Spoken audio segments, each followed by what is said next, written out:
SSC CGL notification வந்தாச்சு இல்லையா? So இது அப்ளை பண்ணுறதுக்கு இம்பார்ட்டன்ட் டாக்குமெண்ட்ஸ் என்னென்ன தேவை, அதர் ரெக்குயர்மெண்ட்ஸ் என்னன்றதை பார்த்துடலாம். கண்டிப்பாக நமக்கு ஆக்டிவாக இருக்கக்கூடிய மொபைல் நம்பரும் மெயில் ஐடியும் வேணும். ஓடிஆர் ஒன் டைம் ரெஜிஸ்ட்ரேஷனில் ஓடிபி வெரிஃபிகேஷனுக்கு இது தேவைப்படும். அது போக ஆதார் கார்டு வந்துட்டு நமக்கு முக்கியமாக இருக்கணும். அந்த ஆதார் நம்பரோட நம்ம ஃபோன் நம்பரை லிங்க் பண்ணி வச்சுருந்தோம்னா இன்னும் சிறப்பு.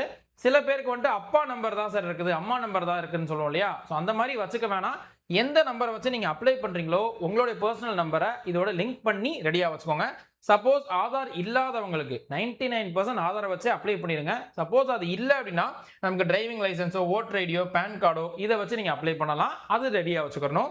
அண்ட் 10th டீடைல்ஸ் ரொம்ப ரொம்ப முக்கியம்ப்பா. 10th மார்க் ஷீட்டு, அதில் இயர் ஆஃப் பாசிங்காக இருக்கட்டும், ரோல் நம்பரு, இந்த பர்சன்டேஜ் இதெல்லாம் கொஞ்சம் முக்கியம். அது ரெடியாக இருக்கான்னு பார்த்துக்கோங்க. இதை தாண்டி ஹையர் எஜுகேஷனல் சர்டிஃபிகேட்டாக இருக்கட்டும், டிகிரி முடிச்சதுக்கானது. ஸோ நீங்கள் எது வரைக்கும் படிச்சிருக்கீங்கன்றது வேணும். அண்ட் சிஜிஎலுக்கு டிகிரி குவாலிஃபிகேஷனால டிகிரி முடிச்சிருக்கக்கூடிய சர்டிஃபிகேட்டும் நமக்கு கண்டிப்பாக வேணும். ஃபைனல் இயர் ஸ்டூடெண்ட்ஸ் அப்ளை பண்ணலாம்.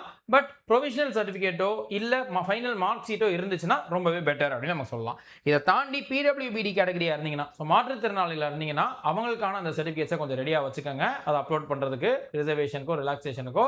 இது போக நமக்கு ரிசர்வேஷன் பெனிஃபிட்ஸ் ஓபிசி சர்டிஃபிகேட்ன்றது கொஞ்சம் முக்கியமாக வாங்கிக்கோங்க. ஓபிசியோ இல்லை இடபிள்யூஎஸ் சர்டிஃபிகேட்டோ இந்த வருஷம் ஏப்ரல் 1ஆம் தேதிக்கு அப்புறம் வாங்கியிருந்தீங்கன்னா தான் அது செல்லும். சார் இப்போ தான் மார்ச்சில் வாங்கினேன், பிப்ரவரியில் வாங்கினேன்னா அது செல்லாது. இந்த வருஷம் ஏப்ரல் 1க்கு அப்புறம் வாங்கி அதை அப்ளை பண்ணிக்கோங்க. ஸோ இதே மாதிரி இன்ஃபர்மேஷன்ஸ்க்கு நம்மளை ஃபாலோ பண்ணிக்கோங்க. ஃப்ரெண்ட்ஸ் யாருக்காவது யூஸ்ஃபுல்லாக இருக்கும்னு நினச்சிங்கன்னா கண்டிப்பாக ஷேர் பண்ணிடுங்க.